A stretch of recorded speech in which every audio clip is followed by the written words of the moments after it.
మొత్తానికి ఏపీ ముఖ్యమంత్రి చంద్రబాబు క్లారిటీ ఇచ్చేశారు. ఏపీ ప్రజలకు బిగ్ షాకే ఇచ్చారు. ఇక ఎదురు చూపులకు బ్రేక్ వేసేశారు. బాబు మాటలతో ఏపీ ఫ్యూచర్ ని చెప్పేశారు.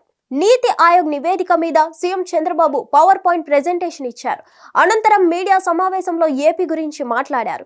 ఏపీ ఆర్థికంగా బాగా దెబ్బతిందని ఆయన అన్నారు. 2019 నుంచి 2024 మధ్యలో ఆర్థిక విధ్వంసం జరిగిందని చెప్పుకొచ్చారు. ఏపీ అన్ని విధాలుగా ఇబ్బందుల్లో ఉందని, తాము లోతుగా వెళ్లిన కొద్దీ అనేక వాస్తవాలు వెలుగు చూస్తున్నాయని ఆయన అన్నారు. నీతి ఆయోగ్ ఇంకా కొన్ని విషయాలు మాత్రమే చూసిందని, ఇంకా చాలా అంశాలు ఆర్థికంగా ఉన్నాయని అన్నారు. గత ప్రభుత్వం చేసిన విచ్చలవిడి అప్పుల వల్ల కూడా అనేక సమస్యలు వస్తున్నాయని బాబు వివరించారు. ఈ నేపథ్యంలో తాము ముందుగా ఆర్థిక వ్యవస్థను గాడిలో పెట్టాల్సిన అవసరమైతే ఉందని ఆయన అన్నారు. ఆర్థిక వ్యవస్థ సక్రమంగా లేకపోవడం వల్ల ఇబ్బందులు అనేకం ఉన్నాయని కూడా ఆయన అంటున్నారు.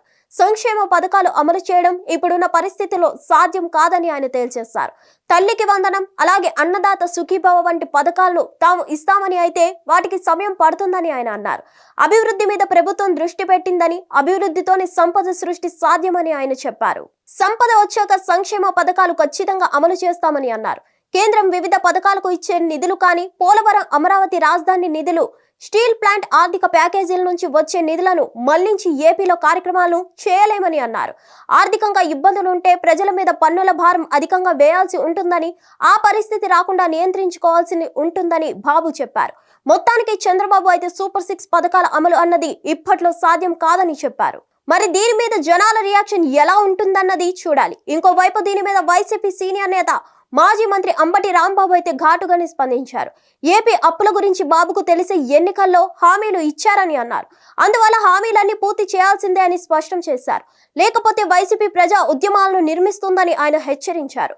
ఏదేమైనా ఏపీలో సూపర్ 6 హామీల విషయంలో అయితే కూటమి ప్రభుత్వం ప్రస్తుతానికి ఒక్క అడుగు కూడా ముందుకు వేయలేమని చెప్తుంది. మరి దీని మీద కూటమి పెద్దలను జనాలకు నచ్చజెప్పి ఎంతవరకు ఒప్పిస్తారన్నది చూడాల్సి ఉందని అంటున్నారు. గత ప్రభుత్వం చేసిన తప్పుల వల్ల ఇవ్వలేకపోతున్నామని అంటే జనాలు విని ఊరుకుంటారా, లేక ప్రభుత్వానికి సహకరిస్తారా అన్నది కూడా చూడాలి. మరిన్ని అప్డేట్స్ కోసం stay tuned to hit TV. Hit TV app ని డౌన్లోడ్ చేసుకోండి. ఇందులో short news, live news, entertainment movies అన్ని అవైలబుల్ గా ఉన్నాయి. Please download Hit TV app. Hit TV app. Hit TV యాప్ని ఫ్రీగా డౌన్లోడ్ చేసుకోండి.